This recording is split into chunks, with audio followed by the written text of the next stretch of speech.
मालिका परमपिता परमात्मा का जो प्यार है वो अनमोल है, लेकिन भाग्यशाली वो होते हैं जिन्हें ये अनमोल प्यार मिल जाता है। प्यार के आज के दौर में मीनिंग्स बदल गए हैं, मायने बदल गए हैं, क्योंकि लोग सोचते हैं कि जो दुनियावी रिश्ते हैं शायद यही प्यार है। जितने भी दुनियावी रिश्ते हैं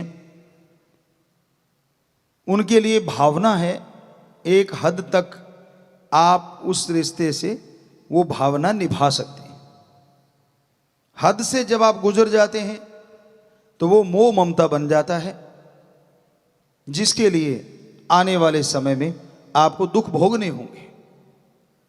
हद से ज्यादा प्यार किसी से भी कोई करता है, मालिक ना करे, उनमें से अगर कोई चला जाता है तो दूसरा रहे कैसे। हद से ज्यादा प्यार एक से करो जो कभी जाता नहीं, और वो है ओम हरि अल्लाह वाहिगुरु सतगुरु राम। कभी बिछोड़ा नहीं देता, कभी दूर नहीं होता, हर पल हर समय हमारे साथ रहता है, कण कण में जर्रे जर्रे में वो मौजूद है। तो ऐसे परम पिता परमात्मा को अगर सच्चे दिल से याद करोगे, तड़प के याद करोगे, तो उससे एक बार तार जुड़ गई, वो तार टूटती नहीं। चाहे काम वासना क्रोध लोभ मोह अहंकार मन माया कितना भी जोर लगा लें, वो तार इतनी जबरदस्त तरीके से जुड़ती है, उसके लिए दुनिया या ये सातों चोर कोई मायने नहीं रखते। पर इसके लिए पहले अभ्यास जरूरी है, सुमरन करना जरूरी है। तो आप जब भी आपको समय मिले कोशिश कीजिएगा, एकांत में या अपने कमरे में डिम लाइट, अगर अंधकार में आपको डर नहीं या ऐसा फील नहीं होता कुछ, तो बिल्कुल अंधेरे में आप बैठे, पालथी मार के जैसे आप बैठे हो, अपना ध्यान यहां जमा के और सुमरन कीजिए। बड़ा मजा आता है। कई बार होता है क्या और भी सॉल्यूशन है। ठीक है, आपके कमरे में लाइट है, आपको लगता है कोई आपके साथ हैं परिवारजन, वो अंधेरे में नहीं सो सकते, तो एक पट्टी बना लीजिए कपड़े की, हल्की सी कॉटन की या जो भी कपड़ा देसी जैसा आपको लगे, अच्छी धुली हुई हो, बढ़िया फ्रेश, खुशबू नहीं आनी चाहिए उसमें, तो वो अपनी आंखों पे बांध लो हल्का सा सुमरन के टाइम। बिल्कुल लाइट कपड़ा हो तो यकीन मानो वो लाइट में भी आपको अंधेरा महसूस होगा, और बाकी लाइट में पड़े हैं तो पड़े रहने दो। तो आपके लिए, क्योंकि आंखें डिस्टर्ब करती हैं, अब जब भी आप दिन में बंद करके देखो, एक रेडिश एक लाल पर्दा सा आंखों के सामने दिखता रहता है, क्योंकि ये पलकें आंख को बचाने के लिए है, लेकिन इसके अंदर से लाइट हमारी आंखों में आती है। तो उससे क्या डिस्टर्ब होता है बंदा, उसका जो ध्यान है वो डिस्टर्ब होने लगता है। तो जो साधक हैं, जो समाधि में जाना चाहते हैं, वो ओम दाता रहबर एक होते हुए खंडों ब्रह्मंडों में सैकड़ों त्रिलोकियों में वो रहता है। इच्छा तो होती है उसको देखना चाहिए वो एक है कैसा, तो इस तरह उसे आप देख सकते हैं। सुमरन करने लगो, हो सके तो अर्ली मॉर्निंग 2 से 5, जिसे ब्रह्म मुहूर्त कहा गया है। अलग अलग धर्मों में अलग अलग नाम है। अमृत बेला, बांगे वक्त, फर्ज, गॉड्स प्रेयर टाइम, तो ये सारे अलग अलग पवित्र धर्मों में नाम दिए गए हैं सुबह के समय के। और नासा साइंस केंद्र कहता है ऑक्सीजन प्योर एंड मोर होती है कि early morning between 2 to 5 oxygen pure and more. If you do the practical method of meditation, then your soul power awake and up upside. Soul power, आत्मिक शक्तियां आपके अंदर बहुत ज्यादा हैं। सुना होगा आपने कि संत उड़ा करते थे, उसका मतलब यह नहीं है कि वो पंख लगा के बॉडी समेत उड़ जाते थे। जो रूहानी संत होता है, सूफी संत होता है, बॉडी वहीं रहती है, लेकिन आत्मिक तौर पे वो खंडों ब्रह्मंडों को पार करके परमपिता परमात्मा से जुड़ा रहता है। एक किसी महापुरुष की हमें बात याद आती है कि उसने कुछ मांगा अपने सदगुरु से सत्संग में बैठे बैठे, और हाथों हाथ पूरा हुआ। तो उस मुर्शिद के पास जाके वो मुरीद बोला, गुरु के पास शिष्य गया और बोला, हे गुरु जी, आज मेरे साथ ऐसा हुआ, मैंने ये चीज मांगी, मुझे पल में मिली, पहले नहीं हुआ।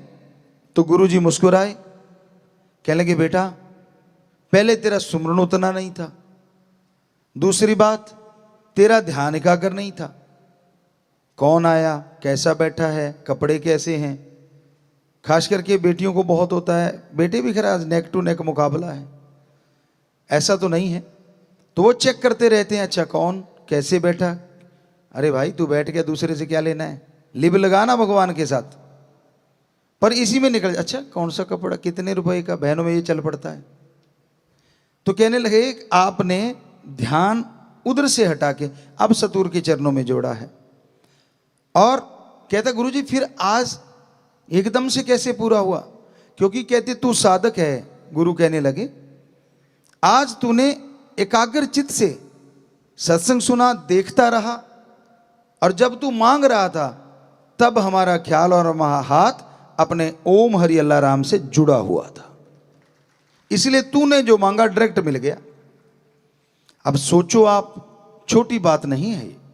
सत्संग में आके बैठते हो, अगर आपके अंदर विचारों का तूफान यूं ही चलता रहता है, एकाग्र चित्त होके सुनते नहीं, तो फकीरों का तो ध्यान मालिक से जुड़ा रहता है। आपको बताया कि आपसे बातें कर रहे हैं, व्याख्या कर रहे हैं, लेकिन सिक्स सेंस कह लो या अंतर ध्यान कह लो, वो मालिक से जुड़ा रहता है। और जब मालिक की चर्चा होती है तो मालिक आपके अंदर तो है ही, लेकिन फिर वो जाहरा तौर पे भी घूमता होता, सबको आशीर्वाद देता है, और जैसी भावना वैसा फल मिलता रहता है। इसलिए जब सत्संग सुनने लगो, ये पूरा ध्यान रखा करो कि और विचार ना आने पाए, और ख्याल ना आने पाए, क्योंकि विचारों का पुलिंदा विचार हमेशा चलते रहते हैं। विचार शून्य दिमाग कभी नहीं होता। ऐसा कभी नहीं होता कि दिमाग में कोई विचार ना हो, हर पल हर क्षण। पर गुरु से क्या छुपाना। संत अगर कभी भी कह दे कि बोल बेटा क्या है, तो उस समय पता नहीं उनका मूड क्या होता है। अगर तूने बता दिया, हो सकता है वो समुद्रों के समुद्र तुझे पल में मिल जाएं, जो तू कल्पना के घोड़े दौड़ा रहा है या टेंशन लिए जा रहा है, हो सकता है वो हकीकत में हो जाए, वास्तविक रूप में आपके सामने आ जाए। वो तो कोई भाग्यशाली होता है जिसे फकीर ये कहे कि बोल बेटा। अदरवाइज संत सबके भले की चर्चा करते हैं, आपकी भावनाएं उनके द्वारा परमपिता परमात्मा के चरणों में जाती रहती हैं। जैसे आपने देखा है, फूलों को देखा हो कभी, उसमें से इत्र निकालते देखा हो कभी, दाने पीसते हुए किल्ली के साथ रह जाते, वो बच जाते हैं, लेकिन जो आटा बन जाते हैं वो उससे भी ज्यादा काम आते हैं। लेकिन दुनिया में ऐसा नहीं है। दुनिया में जो उस धुरे से मालिक से जुड़ा है वो ही बचता है, आटे का मतलब फिनिश हो जाता है, खत्म हो जाता है। तो ध्यान उस मालिक के जोड़ के रखो। सेवा आप करते हो, किसी पे एहसान नहीं करते, बुरा ना मनाना, उसके बदले में आपकी इच्छाएं होती हैं, बहुत सारी चाहत होती है। शायद मैं ये सेवा करूंगा मुझे ये तरक्की मिलेगी, शायद मैं वो सेवा करूंगा मुझे वो तरक्की मिलेगी। बड़ा मुश्किल है अपने आप को निस्वार्थ कर पाना। पर सच्चा शिष्य, सच्चा मुरीद वही होता है जो निस्वार्थ भावना से अपने सद्गुरु को, अपने गुरु को प्रार्थना करता रहता है, और उसे फिर बिना सोचे ही, बिना मांगे ही वो चीजें मिलती है जो उसने कभी कल्पना नहीं की होती। इसलिए भावना पवित्र करो, अच्छे विचार चलने दो, बुरे विचारों पे कंट्रोल करो। बुरे ख्यालात, बुरे विचार आते हैं तो शाम को या उसी समय सुमन कर लो, 5-4 मिनट, कंट्रोल हो जाएगा। ज्यादा बुरे विचार है, पानी पियो, नारा लगाओ और सुमन करो। 5 मिनट सुमन करने से 100% आपका ध्यान कन्वर्ट हो जाएगा, बुराई की हटके बुराई की तरफ से और अच्छाई की तरफ लग जाएगा। दुनियादारी से हटके परमपिता परमात्मा के चरण कमलों में सज जाएगा आपकी आत्मा रूपी जीव, आपका ध्यान। क्या सेवा के साथ स्वार्थ ना रखना चाहिए? रखो आप, ऐसी कोई दिक्कत नहीं। फिर आप रूहानी चीजों के या रूहानी दर्शनों के लायक नहीं बन पाओगे, क्योंकि जो सुमरण किया उसका मूल्य तो आपने ले लिया मालिक से। मुझे गाड़ी दे, मुझे स्कूटर दे, मुझे मोटरसाइकिल दे, मुझे कार दे, मुझे नौकरी दे। मांगना गलत नहीं है, बेरोजगार हो, घर में दुखी हो, पैसे बिना कुछ आता भी नहीं, ये भी सही है। चलो नौकरी मिलेगी, क्या उसके बाद सुमन कर लोगे? फिर भी नहीं करोगे। फिर शुरू हो जाता है अब तरक्की हो जाए, तरक्की के साथ साथ ये साथ वाला बढ़ रहा है, ये नीचे गिर जाए, ये प्रोग्राम शुरू हो जाता है। वो दिन याद करो जब आप तड़पते थे, एक बार नौकरी लग जाए फिर तो राम का नाम लूंगा। क्या वायदे पे रहे पक्के? मां की गर्भ से वायदे तोड़ने शुरू हुए हो और लगातार तोड़ते ही जा रहे हो। तो भाई कोई तो वायदा निभाया करो, दृढ़ यकीन रखा करो अपने गुरु पे, अपने सतगुरु मौला पे। बुरा नहीं कर सकता वो किसी का, पर नाटकबाज ना बनो। ढोंगी ढकोसले ये सही नहीं होते। साफ दिल रूह आत्मा ही मालिक के नूरी स्वरूप के दर्शन करती है। और यकीन मानो फकीर में भी मालिक के दर्शन होने लगते। कैसे? सभी धर्मों में ये बात लिखी है कि वो परम पिता परमात्मा कण कण में, जर्रे जर्रे में मौजूद है। आप उसको अपने अंदर से महसूस तब कर पाओगे जब ध्यान एकाग्र करके अच्छी तरह से यहां पे पहुंच के सुमरण करोगे। फिर ध्यान जमेगा, फिर आपकी आत्मा कंसंट्रेट होगी, फोकस यहां आएगा। उसमें खिंचाव भी पड़ सकता है, हल्का हल्का मीठा दर्द जैसा एहसास भी हो सकता है, और किसी को कुछ भी नहीं होता। दोनों तीनों बातें हैं। और उसके बाद सफर शुरू होता है आत्मा का परमात्मा तक। ये योगा में अलग चक्कर होते हैं, यहां से लेके यहां तक 7 चक्कर बोले जाते हैं, लेकिन ये 10वां द्वार या इस तक आने के लिए रूहानी सूफियत में योगा करने की जरूरत नहीं, लेकिन ध्यान में बैठ के मेडिटेशन, गुरु मंत्र नाम शब्द का जाप करना जरूरी होता है। तो उसके बाद आत्मा का सफर शुरू होता है। जैसी वो लाइट नजर आई, ध्यान जमना शुरू हुआ और आप छोटा सा एक तारा सा नजर आता है। जाप करते करते करते करते वो वाइड होता चला जाता है, बड़ा होता चला जाता है और फिर प्रकाश में बदल जाता है, जिसका मतलब होता है कि हां अब आपकी आत्मा लगभग लगभग कंसंट्रेट कर चुकी है। और फिर शब्द बंद हो जाते हैं। जीभा या जो ख्यालों में भक्ति कर रहे होते हो आप, आते ही प्रकाश ऑटोमेटिकली बंद हो जाता है। अब आपकी आत्मा अनहद धुन को सुनना शुरू कर देती है। ये शब्द तो फानी है, जो आपको गुरु मंत्र मिलता है, परमात्मा का नाम है, वो लासानी है, कभी खत्म नहीं होता। ये शब्द इस दुनिया तक सीमित है, और इस दुनिया से वो प्रकाश आता है तो आत्मा डिस्कनेक्ट हो जाती है। मरती नहीं, शरीर चल रहा होता है, नब्ज आराम से चल रही है। 72 बार नहीं, बहुत कम बार, काउंट करने की जरूरत नहीं, क्योंकि अगर ये ध्यान में रख के बैठ गए तो आंख खुल जाएगी, उसी टाइम ध्यान टूट जाएगा। ये तो आपको एक बताते हैं, हार्ट आराम से चलता है और दुनिया में कोई ऐसी चीज नहीं जो हार्ट को आराम दिला सके। मेडिटेशन सुमरन ही है। और उसके बाद आपकी आत्मा रूहानी सफर शुरू करती है। अनहद बाणी या वो धुन या वो बांगे इलाही या गॉड्स वॉइस एंड लाइट, वो शुरू हो जाती अंदर,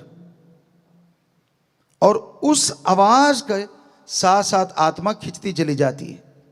यानी अब है उड़ान, ये है उड़ना।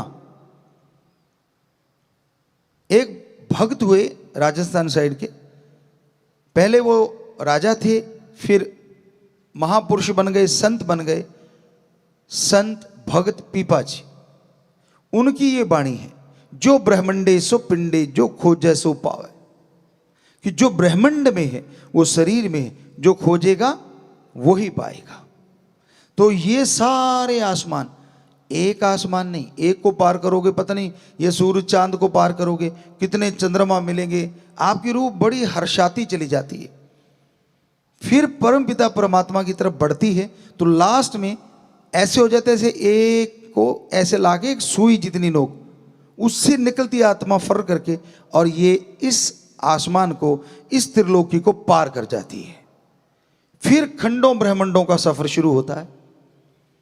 फिर क्या नजारे हैं, आप सूरज के करीब हैं, बहुत सारे सूरज मिलेंगे, लाखों चंद्र सूरज मिलेंगे, संतों ने ऐसे नहीं लिखा, ये हकीकत है। और जब आप उनके पास से निकलोगे, क्या नजारा आता है, कोई कल्पना नहीं कर सकता। साइंस तो झूठ बोलेगी, क्या कहेगी, संत झूठ बोल रहे हैं, सूरज के पास तो कोई जा ही नहीं सकता, इतनी तपिश है। पर उनको क्या मालूम, आत्मा इतनी पावरफुल होती है, वो सूरज के अंदर से भी निकल सकती है। ये कैसे पॉसिबल है? क्योंकि आत्मा कौन सा ड्रिल मशीन है जो सूरज से छेद करके निकल जाए। आपने फिल्मों में देखा होगा, भूत होता है जो वो कांच के आर पार निकल जाता है, दीवार उसको कोई मायने नहीं रखती। हालांकि लोगों ने डुप्लीकेट ड्रामे बनाए हैं, वो सारे भूत तो होता ही नहीं धरती पे, लेकिन आपको समझाने के लिए उदाहरण अच्छा है। आपने वो देखा होगा, एक भूत है, बंदे अंदर बैठे, कब आ गया वो दीवार से पार निकलता, आदमी नहीं निकल पाता। तो ऐसे ही आत्मा होती है, जो प्रभु का नाम जपते तो उसमें इतनी ताकत आ जाती है कि वो कई सूरजों से बढ़ के उसमें प्रकाशमय हो जाता है।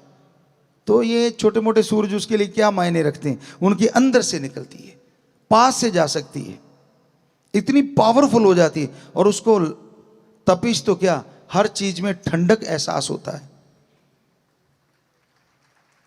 और यूं करते करते लाखों चंद्र नक्षत्र ग्रह के पास से गुजरती हुई आत्मा फिर सारी त्रिलोकियों को त्याग के, सारे ब्रह्मांड को त्याग के, तब भी सुई जितनी नोक उसमें से आत्मा निकलती है। और अब शुरू होता है परम पिता परमात्मा का वो रूहानी इलाका, जिसमें नीचे इससे पहले बहुत सारे काल ने भरमाने के लिए चीजें बना रखी, सोने जैसा पानी है, और बहुत बड़े बड़े आम, मान लीजिए जो आपने कल्पना नहीं की, इतने खूबसूरत हीरे लाल जवाहरत के पेड़ भरे हुए हैं, चारों तरफ चमक होती है, चमक दमक, जिसको आप देख पाते खुली आंखों से, नज़ारा बंद जाता है, बड़ी खुशियां मिलती हैं, और आत्मा बढ़ती चली जाती है, बढ़ती चली जाती है। और इन चीज़ों को जो पूर्ण गुरु से नहीं चिताए हुए, वो यहीं अटके हूरें, जो कही जाती है ना, हूर का मतलब बेहद खूबसूरत परीपरा, यानी अपनी भाषा में बोलें तो आपने कभी ना देखी हो ऐसी खूबसूरती औरत और मर्द के रूप में वहां आपको नजर आएगी। जो पूर्ण गुरु के चिताए नहीं होते, वो आत्मा फिसल जाती है और वहीं अटक के रह जाती है। बड़े बड़ी हस्तियां यहीं तक रुक गई, क्योंकि वो काल का सुनहरी जाल है। मन माया काम वासना क्रोध लोभ मोह अहंकार को जब तोड़ के आत्मा निकल गई, तो लास्ट में काल आता है, महाकाल। तो वो इस तरह से जीवों को भरमाता है। पर पूर्ण गुरु की चिताई आत्मा उनको देखती है, सारी चीजों को आनंद महसूस करती है, लेकिन अपनी धुन को नहीं छोड़ती। और वो फिर जब सुई की नोक आपको बोला था, वो जगह आती है ताकि थोड़ा दर्द का एहसास हो। वो भी काल का ही डिजाइन है, जो कहीं ना कहीं गुरु पूर्ण तो थे, पर उतने पूर्ण नहीं तो वो इस सुई वाली नोक पे अटक जाती है, आगे नहीं निकल पाती। अगर पूर्ण गुरु है, क्योंकि वहां धुन रुक जाती है उसके लिए, काल ने वचन लिए हुए हैं परमात्मा से, आत्मा रुक जाती है। लेकिन जो भक्ति करके सारे पाप गुना त्याग के सतगुरु से जुड़ता और दृढ़ यकीन रखता है, उसकी आत्मा के लिए धुन बंद नहीं हो सकती। और उस धुन के सहारे वो सुई की नोक से निकलती है। तो ये मालिका अब आ गया रूहानी पड़ाव। वो था काल की नगरी, लेकिन मालिक का दायरा वहां से शुरू होता है। काल की नगरी तो सारी त्रिलोकियां उसने बनाई, बुत तो उसने बनाए, जान परमात्मा ने डाली। तो अब ये आता है निज धाम सचखंड सतलोक अनामी सतनामी, ऐसा देश जिसकी आप कल्पना नहीं कर सकते। दुनिया में जितने भी लोग, आप आदमी को ले लें कि जितने भी आदमी हैं सबकी चॉइस अलग अलग होती है, टेस्ट अलग अलग होता है, मीठा कड़वा नमकीन चीजें पसंद होती, पर वहां पहुंचते ही ऐसा नजारा बनता है, कैसा भी आपका टेस्ट है उससे अरबों गुना बढ़ के वो टेस्ट आपको वहां आनंद के रूप में पैदा होता है। और फिर वो स्थिति आती है परमानंद की। अब पूर्ण गुरु है, पूर्ण सतगुरु फकीर है, तो मालिक को सबसे पहले उस रूह को उस रूप में रूहानी दर्शन देने होते हैं। तो आपने सुना, अभी तो बहुत पढ़ा है लेकिन इतना ही काफी है। अगर कर पाओ तो यहां चढ़ाई करने के लिए इतना कुछ करना है, और दूसरी तरफ बचनों के पक्के, दृढ़ यकीन, एकाग्र चित्त, मीठा बोलना, स्वभाव के अंदर नरमी, ये चीजें लेके आगे दीनता नम्रता, ना गाली गलोच, हाथ जोड़ के बात करो। हम तो सबके करते, हम तो नौकरों के नौकर है ना। कोई जिम्मेवारी मिल गई या कुछ पदवी मिल गई या डिग्रियां मिल गई या कोई ओहदा मिल गया तो उसको लगता है नहीं मैं कुछ और बन गया। एक कहावत है, हम कुछ और बन गए जी, हम वो नहीं रहे। पंजाबी च कहते असीं हुण होर बन गए जी। सो होर क्या बन गए आप? इंसानियत तो मरनी नहीं चाहिए ना। तो दीनता नम्रता हो, तीन वचनों का पक्का हो, दृढ़ यकीन रखता हो अपने सदगुरु मौला पे। ये नहीं जब सामने है तो हाँ जी हाँ जी हाँ जी हाँ जी, और थोड़ी पीठ घुमाई तो मन मते, इधर भी जा रहा है उधर भी जा रहा है, ये भी कर रहा है वो भी कर रहा है, पता नहीं क्या क्या। वो तो आप जानते हैं आप क्या करते हैं। संत झूठ नहीं बोलते, गला कटवा सकते हैं, झूठ नहीं बोल सकते। तो सच यही है कि ये सारी चीजें त्याग के जब आप अपने सदगुरु पे 100% दृढ़ यकीन कर लेते हैं कि वो अनजाने में भी कोई वचन कर दे तो उसमें राज होता है। जब ये स्थिति आ जाती है और फिर सत्संग में आके बैठो, ध्यान जमा के रखो और एक एक बात को कानों में उतारते चले जाओ। वो जो चढ़ाई में इतना समय लगा था, हो सकता है परमपिता परमात्मा आपके गुरु के रूप में आपको रूहानी दर्शन दे दे एक पल में।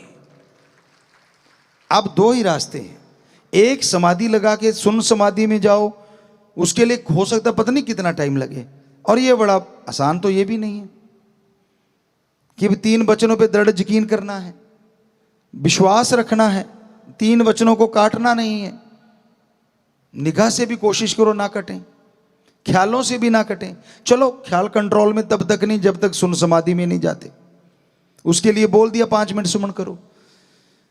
पर जब सत्संग में आके बैठो, एकाग्र चित्त, ध्यान जमा हो और कान खुले हों, ओपन माइंड ना कि नैरो माइंड। तंग दिली से मत बैठो, खुले दिमाग से बैठो। सुनेंगे ध्यान से, मानेंगे और ध्यान जमा के रखो। पता नहीं कौन सा वो पल आ जाए जब आपके संत पीर फकीर में परमपिता परमात्मा जाहिर नजर आ जाए। कितना आसान तरीका है। हम तो हमेशा आके ये नजारा ही देखा करते थे। ये नहीं आपको कहेंगे हम सुमन नहीं करते, वो तो सतगुरु जन्म से ही उन्होंने जोड़ा हुआ था, वो एक अलग चीज है। 5-6 साल के तो हम वैसे ही जुड़ गए थे, 6 साल के में भी। तो कहने का मतलब सुमन तो करते ही थे, समाधि में जाते ही थे, सब कुछ ये तभी तो एहसास किया, पर जब बेपरवाह जी के सामने आते थे तो ये नहीं होता था, बस एक टक उनको देखना। आपको कहते कभी कभी, हमारा तो बैठते कनेक्शन स्टार्ट हो जाता था और जुड़ा ही रहता था। वो चल रहे हैं, उनके चरण कमल बढ़ रहे हैं आगे को, लेकिन क्या नजारा, क्या रूहानी नजारा। उनके साथ सेवादार कौन है ये याद नहीं रहता था, क्योंकि एक यार का ही प्रकाश आता था, बाकी तो दिखते ही नहीं थे उस प्रकाश में, परछाइयां भी नहीं दिखती थी। हालांकि कितने लोग साथ होते थे, और अब भी देखा होगा आपने, अब तो चलो मानी बात, लेकिन तब भी हम बेपरवाह जी पैदल चलते, आगे पीछे लोग चलते ही थे, नेचुरली है, तो कुछ नहीं दिखता था, सिर्फ यार। ये कैसे पॉसिबल? मान लो सतगुरु यहां जा रहा है, 4 लोग इधर हैं, 2-3 लोग इधर जा रहे हैं, 1-2 आगे हैं, तो वो तो बीच में आ गए, सब कुछ सफाया हो जाता है। जब रूहानी नजारा बनता है ना, कुछ नहीं दिखता, वो रूहानी पावर ही नजर आती है। और आपको तो कई चीजें दिखती हैं, इससे यारी डाल लूं तो काम बन जाएगा, वो थोड़ा सा और नजदीक है उससे यारी डाल लो तो काम बन जाएगा। अपना तो किसी से यारी नहीं थी, बचपन से एक ही था, शस्त नाम शाह मस्तान, एक ही है और एक ही रहने वाला है, दूसरा आने वाला नहीं है। तो हमने कभी ध्यान ही नहीं दिया साथ कौन जा रहा है, कौन कैसा है, कौन इंचार्ज साहब हैं, कौन ये है वो है, ऐसा कुछ नहीं। हालांकि उन्होंने कोशिश की, आपको कई बार बताया कि भाई जैसे ही पता चला कि बड़े घर से हैं, और उस समय गाड़ी नहीं होती थी, 85-86 में बहुत कम गाड़ियां आया करती थी सेवादारों की, तो पता चल गया कि बड़े घर से हैं, तो फिर लोगों ने भी कोशिश करनी शुरू कर दी, आगे बैठो जी, आप पल्ली बिछाते हैं जी। हमने कहा अच्छा अच्छा आप बैठो बैठो, हम अभी आए। पल्ली पे उनको बिठा के आप वहीं के वहीं, या सतगुरु से डायरेक्ट कनेक्शन हो, सीधा जुड़ते ही बाकी सारा साफ, कितने बैठे हैं कौन बैठा कोई मतलब ही नहीं। बीच में आके वो सज्जन कभी कभी डिस्टर्ब कर देते थे। आपको कहा था आओ जी, हमने कहा जी यहीं से नज़ारा बन रहा है, आप जाओ जी, तो वो फिर चले जाते। कभी कहते यहाँ बैठ के चाय दूध पिएंगे, फलां करेंगे। आपको सुनाया था हमने, फिर से दोहराना चाहेंगे, अपनी मान बढ़ाई नहीं, सतगुरु का शिष्य कैसा होना चाहिए ये बताना चाह रहे हैं। जो सच्चा मुरीद होता है वो कैसा होता है, क्योंकि बेपरवाह जी ने फरमाया था आपा गुरु भी हैं, और आपा गुरु शिष्य का रिश्ता क्या होता है ये भी साबित कर दिया सिर्फ 15 महीनों में।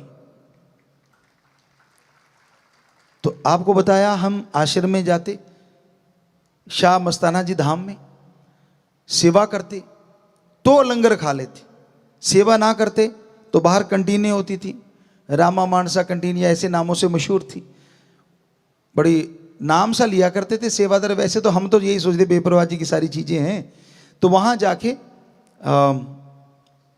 वो सोडे में एक दूध बनाया में होता था, मिल्क शेक वगैरह, बड़ा स्वाद होता था, वो 1-2 पी लिए, ठंडा होता था तो गर्मी में आए तो वो पी लिए, अदरवाइज वहाँ से कुछ ब्रेड पकौड़ा बना करते थे, ऐसी कुछ चीज़ें होती थी, वो खाई अपनी रोटी की छुट्टी, और बस शौकीन ही दूध के थे, और दूध प्योर मिलता था, बढ़िया था। बेपरवाह जी का तो पानी भी दूध से अमृत बन जाता है, पीने की भावना होनी चाहिए। तो अंदर का लंगर नहीं खाते थे, कारण था कि आज सेवा नहीं की। आप जरा सोचिए, आप कह रहे हैं हमने कुर्बानी दी है, आप क्या क्या खाते हैं और उसके बदले में आश्रम को क्या क्या लौटाते हैं? कभी सोचा है? कभी ये इस बारे में विचार किया है? गुरु कमी नहीं छोड़ता, वो तो दातें भी बख्शेगा, खान पान की कमी नहीं बख्शेगा, लेकिन खा पी के सोते रहे तो ये मामला यहां तक आ जाएगा, और फिर रोग बीमारियां लगेंगी। अच्छा है सेवा करो फिर खाओ, या खा के सेवा कर लो, कोई फर्क नहीं पड़ता, पर अगर आप जितना खा रहे हो उतनी सेवा में लुटा नहीं पा रहे, तो जरा कल्पना तो करके देखो आप कर क्या रहे हो। अपनी बंदगी खत्म कर रहे हो, भक्ति कट रही है। और छोड़ो, हमारे बापूजी, एक छोटी सी बात उनकी ख्याल में आई, हमने 9 साल की उम्र में सारा काम धंधा संभाल लिया था, तो उस समय हमने कहा था कि आपने खेत में काम नहीं करना, और 4 नौकर, जिन्हें लोग आप नौकर कहते हो, हम साथी कहते थे, क्योंकि उनका नाम लेके बुलाना, और उनको कहते थे कि लोग निम्न वर्ग से कह लीजिए या किसी वर्ग से कह लीजिए हमारे साथ होते थे, तो लोग उनको टीच करते थे, गलत बोलते थे, और हम उनको कहते थे आप हमें मामा कहो। गलत रिश्ता नहीं, मामा, मां का भाई। मां का देवर जेठ बनते हैं लोग सारे, मां का भाई कोई नहीं बनता। हम बनते थे कि मामा बोलो, तो वो मामा ही कहते थे। तो उनको हमने बोला कि 9 साल की उम्र में, उनकी 15-16 थी, एक तो आज भी है वो ज्यों का त्यों वहां सेवा कर रहा है। तो उसको हम उन सभी को कहते कि अगर बापूजी इधर आ जाए ना, काम नहीं करने देना। कहते हम कैसे रोकेंगे, बड़े हैं वो तो। हमने कहा यार आपा करना है काम, उनको अब वो देखें बताएं, वो बता दिया करो, आपा वैसा कर लेंगे, लेकिन काम नहीं करने देना। अब हमारे बापूजी तो काम बहुत ज्यादा करते थे, फादर साहब। अब उनको एकदम काम छूट गया तो थोड़ा अजीब लगता है। तो हम स्कूल जाते, अब स्कूल की तो पता है कि छुट्टी, रिसेस टाइम, ये वो सारा उनको पता था कि इतने बजे तक फ्री होंगे। तो वो खाना खुना लेके जाते और वहाँ जैसे डौल बांध रहे होते, बट्टा पाਉਂਦੇ, पंजाबी च कहते बट्टा पाਉਣੀਆਂ, जिंदरी नाल। वो एक होता है, एक दबाता और 2 लोग खींचते हैं, तो वो डौल बनती चली जाती है। तो लग जाते जाके, अच्छा क्यारे बनाने आ जाओ, कस्सी चलानी आ जाओ, वो लगे होते और एक आदमी को टीले के ऊपर खड़ा कर देते। कहते अगर वो आ रहा हो ना, हमें कहते बता देना। और जब भी हम पहुंचते, झट से जाके छाया के नीचे आराम से बैठे होते। हमने कहा अच्छा आप आराम कर रहे हो, 4 पे डाली होती। हाँ कहते हाँ हाँ सारे बच्चे बढ़िया काम कर। हमने आपने तो ना ना, मैंने हाथ धोए होते, सारा ऐसे जूते जाते झाड़ के साफ करके बैठे होते। हमने कहा हाँ आपने कुछ नहीं किया। कहते ना, हमने ठीक है, हम कुछ नहीं करते। जाते यहाँ डौलबंदी होती थी। हमने कहा ये सीधे वाला पैर लीलू, एक लड़के का नाम था, या और बच्चे थे, उन सबको ये तेरा पैर तो हो नहीं सकता, इसका मतलब। कहते नहीं नहीं मेरा ही पैर है। बेचारे नो, वो बच्चे कहते, कई चुप हो जाते। तो हम तो जानते थे कि फादर साहब के पैर का निशान है, कि वो बिल्कुल सीधा चलते थे, थोड़ा सा हल्का सा नहीं तो सीधा ही थे। तो हम उनके पास जाके बैठ जाते। हमने कहा अच्छा जी आपने कुछ ही नहीं किया। कहते तू सारा देखा है, अब छुपाऊं क्या। तो हम हंस पड़ते। तो हमने कहा फिर अब ऐसे चलो शुक्र है आप बैठे थे, दिल में सोचा, लगे रहते तो कौन सा हम हटा लेते, अंदर से सोचते। तो हमने कहा फिर, कहते बेटा असली बात ये है, मैं जितनी रोटी खाता हूं ना, उतनी अगर यहां मेहनत नहीं करूंगा तो वो रोटी मेरे हजम नहीं होती। मुझे लगता है मैंने कोई कमाई नहीं की, ये तो इन बच्चों ने मेहनत की थी, उनकी बनाई फसल मेरे घर आ गई, मैं एक नाम मेरे जमीन है, इस वजह से खा रहा हूं। ये कौन सा तरीका है, उतना तो करूं जितनी रोटी खा सकूं। तो हमने कहा जितनी रोटियां खाते हो, हमने कैलकुलेट कर दिया, इतनी खाते हो और इतना कर लिया करो, रोज के 15 मिनट या 10 मिनट। हमने भी कौन सा कम थे, हम भी तो कैलकुलेट में बहुत ज़्यादा वो हैं। तो हमने कहा ठीक है। कहते यार तूने तो बिल्कुल ही चारों तरफ से बंद कर दिया। हमने कहा आप रोटी लेके आते हो तो। कहते ये सारा 2 किलोमीटर बनता है, 2.5 किलोमीटर। कहते हम तो बस अड्डे पे भी जाते थे तो उस पर जाते थे जो 9 किलोमीटर दूर है, और सिर्फ 50 मिनट में चले जाते थे 8-9 किलोमीटर। कहते तब मजा सा आता था कि हाँ कुछ किया है। या कहते तब होता था जब 30 किलोमीटर से 50 किलो का गट्टा सिर पे रख के और ऊंटनी पे पूरा लाद के और आगे से मार पकड़ के लेके आते थे, और बातें करते करते 30-35 किलोमीटर निकल जाती थी। कहते तब तो मजा आता था। हमने कहा जी वो बड़ा मजा आपने बहुत ले लिया, अब 15-20 मिनट काम कर लिया करो। सो कहने का मतलब कि वो क्या कहते, जितना मैं खाता हूं उतना मुझे खेत में काम करना चाहिए, ताकि मुझे लगे कि मैंने जो फसल मेरे घर में आई है, मैंने भी उसमें अपनी मेहनत हक हलाल की कमाई करी है। वो तो अपने एक खाने के लिए बात। आप जरा सोचिए, कभी दिमाग लगाया करो, ये दोनों जहां के मालिक का लंगर भोजन है। शास्त्र नाम शाह मस्तान जी दाता, क्योंकि उससे जुड़े हैं तो नेचुरली दोनों जहान खाओगे। ये आम नहीं है कुछ।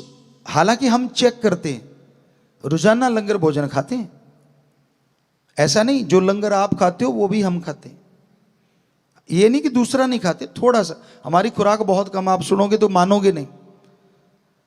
हम आटा जो है वो सिर्फ और सिर्फ 11 या 14 ग्राम लेते हैं, यानी एक पूरे दिन में, क्योंकि ज्यादा आटा नहीं लेते। तो हरी सब्जियां बहुत लेते हैं, दाल ले लेते हो थोड़ी लिमिट में। सो बच्चों ये जरूर ध्यान दिया करो, आप सेवादार हो ज्यादा आज, इसलिए आपको हम नहीं कहते कि लंगर ना खाओ, सेवा नहीं करते, जरूर खाओ। दूर दराज से चल के आए हो, रो काटता है, पर काश आप चलते चलते हो सकता है कागज उड़ रहा हो, कोई पॉलीथीन पड़ा हो, वो भी उठा के अगर कचरे के डिब्बे में डाल दिया ना, खाने जितनी तो सेवा बनी गई। ये लंगर आम लंगर नहीं है। साईं जी ने 1948 से लेके अब तक इसके लिए वचन किए कि खाएगा, टेंशन, बीमारियां, परेशानियां पता नहीं कितनी दूर हो जाएंगी, और अब राम से, सतगुरु से आशिकी भी बढ़ जाएगी।